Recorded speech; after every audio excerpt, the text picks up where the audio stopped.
Hello everyone. இப்போ நான் உங்களுக்கு வந்து ஸ்ட்ரீட் லைட் கண்ட்ரோலரில் எப்படி டைம் செட் பண்ணணும், ஆன் டைம் ஆஃப் டைம் எப்படி செட் பண்ணணும் உங்களுக்கு சொல்லித்தரேன். ஃபஸ்ட்டு இதுக்கு வந்து உங்கள் மொபைல் ஒய்ஃபை ஆன் பண்ணிடுங்க. மொபைல் ஒய்ஃபைல உங்களுக்கு பபி ஸ்மார்ட் லைட்னு காட்டும். அதை கிளிக் பண்ணி கனெக்ட் பண்ணுங்கள். அதை கனெக்ட் பண்ணிங்கன்னா டேரெக்டாக உங்களுக்கு இந்த பேஜ்குள்ளே போகும். இந்த பேஜில் உங்களோட டிவைஸ் கிளாக்கும் உங்களோட நம்மளோட கரண்ட் டைமும் கரெக்டாக இருக்குன்னு பாருங்கள். இப்போ கரண்ட் டைம் வந்து 9:55, இங்கேயும் 9:55 கரெக்டாக இருக்குது. அப்படி தப்பாக இருந்துச்சுன்னா சிங்க் டிவைஸ் டைம் ஒன்ஸ் கொடுத்துக்கோங்க. டைம் சிங்க்டுன்னு உங்களுக்கு வந்து ஓகே கொடுத்துருங்க. இதில் வந்து நீங்கள் ஆன் டைமும் ஆஃப் டைமும் இங்கே செட் பண்ணிக்கலாம்.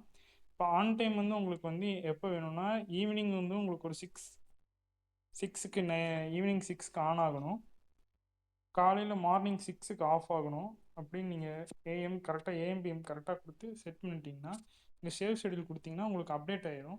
அப்டேட் ஆனதுக்கப்புறம் நீங்கள் ரெஃப்ரெஷ் பண்ணி பார்த்தீங்கன்னா உங்களுக்கு வந்து இங்கே பேஜோட ஆன் டைம் ஆஃப் டைம் கரெக்டாக காட்டும். அதுதான் இதோட ப்ராசஸ். அவ்வளோதான்.